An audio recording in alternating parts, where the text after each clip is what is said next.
ജിന്നുകളെ മലർത്തിയടിച്ച ഒരു സഹാബിയുടെ കഥയുണ്ട്. ഈ കഥ ഇബ്നു മസ്ഊദ് റളിയല്ലാഹു അൻഹു ജനങ്ങൾക്ക് പറഞ്ഞു കൊടുക്കുമ്പോൾ അവർ ശ്രദ്ധിച്ചു കേൾക്കുകയാണ്. അവരിത് ലയിച്ചു പോയിട്ടുണ്ട്. ഒരു ഇടവഴിയിലൂടെ സഹാബി നടന്നു പോകുമ്പോൾ ഒരാളെ കണ്ടു.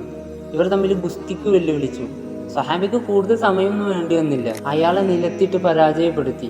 പക്ഷെ രണ്ടാമതും ഇയാൾ വെല്ലുവിളിച്ചു. സഹാബിക്ക് അതിലും കൂടുതൽ സമയമൊന്നും വേണ്ടി വന്നില്ല. അയാളെ പിന്നെയും പരാജയപ്പെടുത്തി. ശേഷം അയാളുടെ തോളിൽ കയറിയിരുന്ന് പറഞ്ഞു, നിന്റെ വെല്ലുവിളി പോലെയൊന്നും അല്ലല്ലോടാ നീ. നിന്റെ കൈകളും കാലുകളും കണ്ടാൽ വല്ല ജിന്നുകളുടെയോ നായകളുടെയോ പോലെയുണ്ട്. നിങ്ങൾ പറഞ്ഞത് ശരി തന്നെയാണ്, ഞാൻ ജിന്നുകളിൽ പെട്ടവനാണ്. ഇത് കേട്ട ശേഷം ഈ സ്വഹാബി ഒരു ഭീഷണി വിളിക്കുകയാണ് ഉണ്ടായത്. നിങ്ങളുടെ കയ്യിൽ നിന്ന് രക്ഷപ്പെടാനുള്ള മാർഗം പറഞ്ഞു തരാതെ നിങ്ങളെ ഞാൻ ഇവിടെ നിന്ന് വിടുകയില്ല. മരണത്തെ മുമ്പിൽ കാണുന്ന ഈ ജിന്നു പറഞ്ഞു, ഞങ്ങളുടെ കയ്യിൽ നിന്ന് രക്ഷപ്പെടാനുള്ള മാർഗം ആയത്തുൽ കുർസിയാണ്. ഈ ഒരു ചരിത്രം കേട്ടുകൊണ്ടിരിക്കുന്ന ശ്രോതാക്കള് ഈ സ്വഹാബി ആരാണെന്ന് അറിയാൻ ആഗ്രഹിച്ചു. അവസാനം ഇബ്നു മസ്ഊദ് റളിയല്ലാഹു അൻഹുവോട് ചോദിക്കുന്നുണ്ട്, ഇത് ആരാണ് ഈ സ്വഹാബി?